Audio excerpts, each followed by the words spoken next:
So what is good, YouTube? It's your boy LegendaryEA, and we are back here for another NBA video. Now, I don't really do these a lot, but I do really want to. It's just that in the NBA, I don't want to talk about every single thing that everyone else is talking about. I know every once in a while I make a trade video whenever a huge trade from somebody occurs or is requested, but I really want to start to do these a lot more, like 3 times a week. So let me know what I should be talking about, y'all. Should I just be talking about trade rumors and stuff like that?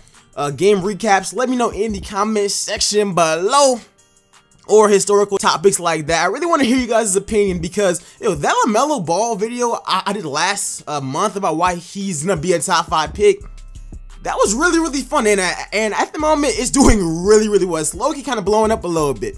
If you guys missed it, make sure you go and check out that video. But today we're here to talk about D'Angelo Russell. D-Lo.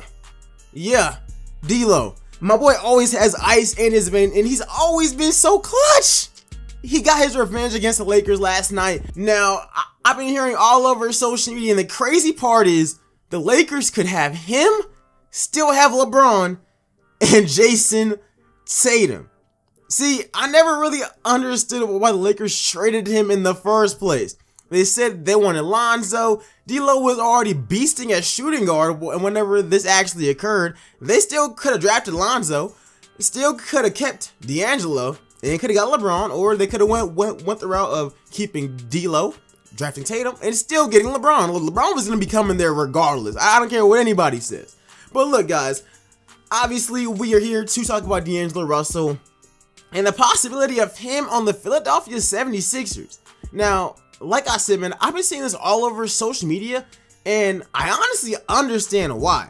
I think personally that the Nets should re-sign him. However, they might not think that he's worth a max deal. And trust me, this season, D'Angelo's going to be a restricted free agent. He will get a max deal from somebody. And that's on the Brookyln Nets who actually match it. And the Brookyln Nets, you also got to remember this, that literally, they have been rumored to be favorites for other top players like Kevin Durant, like Kyrie Irving, and like players like Jimmy Butler. So, not to mention that they just locked up Spencer Dinwiddie, another point guard, to an extremely team-friendly deal. They got Karis LeVert coming back. They got a lot of guard play going on that team. So I can understand if they think that D'Angelo isn't a max player, but honestly, if I was them, I would just pay him. But you also got to remember that, look, D'Angelo's really good, but he's also really inconsistent. Nonetheless, he's a great player who's been clutch on multiple occasions. So the idea of D'Lo not getting re-signed by the Nets for a supermax deal, he could end up on a team like the Magic, the Suns, all these other teams. But specifically in this video, we're going to talk about the Philadelphia 76ers and the possibility of D'Lo teaming up with Ben Simmons, Joel Embiid, and Jimmy Butler. Because this idea isn't all that far-fetched. Because I honestly don't see any all-star level player that Philly believes that they're going to get actually joining that team. And look, D'Lo could actually provide everything that Philly wanted when they drafted Markelle Fultz, minus his potential on defense.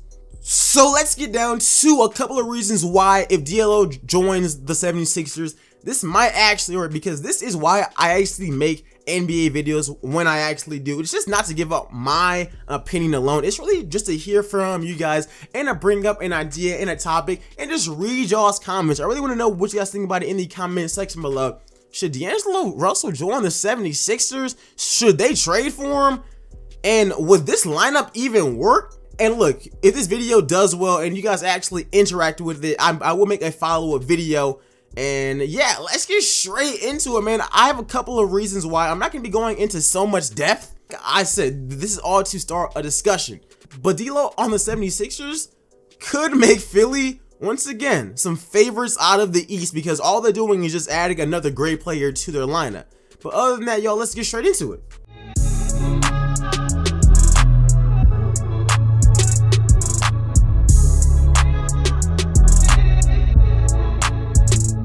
Alright guys, so obviously for this to work, Markelle Fultz will be traded. And honestly, I'm still a huge believer in Markelle Fultz, and I understand why Philly is kind of hesitant to like trade him, because I feel the same way Philly does. If they trade him, he's gonna be just fine. Like, Philly has shown us that they have one of the worst medical staffs ever, and like I said, I believe that Markelle Fultz still has it in him. You can't go from the way that he was playing at Washington, and hell, even at the beginning of the summer league, he was actually playing really well, to being complete ass. Like, that does not add up at all. So I think that Markelle is gonna be fun. I think that he's gonna be great. However, I don't understand why they drafted Fultz in the first place. Just because if you guys were planning on running Ben Simmons at point guard, why would you get another ball dominant player who can't do anything off ball all that much? I didn't really understand it. Wouldn't it have made more sense for you guys to draft Tatum? That makes a lot more sense, because Robert Covington was never gonna be a long-term answer, and he could have ran the 2. You guys were all hyped about playing Ben Simmons at point. You know what? That's not even why we're here to talk about. Regardless, they're gonna need to trade Fultz. It's gonna be best. It's best for both situations. It's gonna be the best way for him to develop into a great player, and for them, they move on from a player who's not working out with their team right now, because they literally don't need him. All right, so obviously with this, some of the reasons why this could actually work is, for one, Ben Simmons and D'Angelo Russell have already played together. You guys don't realize they actually both went to Montverde Academy in Florida. I think D'Angelo was like a senior, Ben Simmons was like sophomore or something, a junior. I don't know. Regardless, both these guys did play together in high school, and they pretty much dominated all of their competition. So I'm pretty sure that chemistry is still there. We still see Ben Simmons sometimes defending D'Lo in the comments on IG and stuff like that. So as far as the chemistry part, I think that'll be fine. One question is the same thing that with the whole Markelle Fultz thing. D'Angelo Russell off ball isn't the best, but he has had pretty big performances at shooting guard. So this could actually work, running a lineup with Ben Simmons at point, D'Angelo at shooting guard, then Jimmy Butler, and having Joel Embiid. That could actually work. And it could actually work well. All they would need to find is a power forward, since they obviously traded away Dario Saric. But this team could actually run the East. And I know people are gonna say, what about him and Jimmy Butler? Jimmy Butler really messes with players who work hard, and D'Angelo Russell has shown us over the summers of his training stuff that he puts in the work. It's just he normally gets injured before he can show us. This has been the longest season that I've actually seen him playing relatively well without getting a major injury. So that's already one up as far as D'Angelo goes.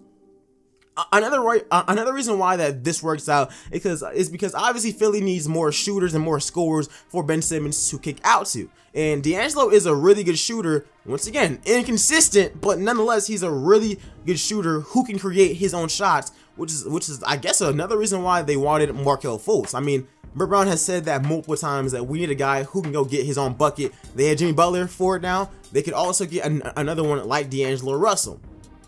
Another thing is he could be used as another playmaker.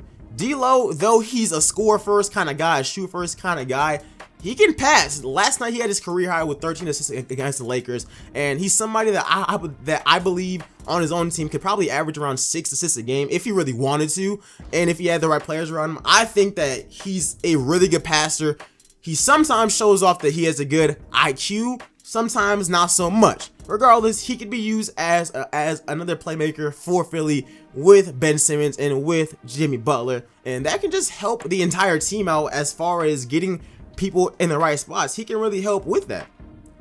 And look, one other thing is that at this point we pretty much know what D'Angelo Russell is. He's not a completely finished product, but he's near done, and he's somebody who can get you 18 points a game. That's something that Philly needs drastically. They already have Ben Simmons, who can get you about 16, 17. Joel Embiid can get you around 25. Jimmy can get you around 23, 24, 25 as well. Philly needs scores, and I believe that this lineup works more than Boston's, because this lineup would know exactly where they stand. Like, no one is trying to just get their own and turn into an all-star. At this point, we know who all of them are and what they all can do. So I don't see a problem as far as the personalities go. Maybe the chemistry is a little bit off at first, but honestly, this idea of D'Angelo Russell on the 76ers isn't that far-fetched. Now, like I said, if you guys want me to make a more in-depth video, make sure to go ahead and like this video and comment it in the comment section below. Make sure to go ahead and share this video. Hey, yo, tweet this at Ben Simmons, the Sixers, D'Angelo, all of them, man, because I really want to know their take on this. Ben Simmons and D'Angelo teaming up seems like it'll be really, really fun. And like I said, for this to work, Markelle would need to be traded, not necessarily to like Brooklyn or something. But honestly, at this point, I think that it'll be best for both players. I know that they want to hold on to him in case he turns into a star, which I believe he will, but I don't see it happening on Philly. The reason why, Philly, like, you guys drafted a player, he missed that season, and then you guys showed that you guys are done rebuilding when normally your young players need some time to rebuild. Regardless, let me know what you guys think about this entire situation. Make sure you go and like it up and subscribe. Let me know which other NBA topics we should talk about. But other than that, I'll see you guys in the next one. I'm out. Peace, y'all.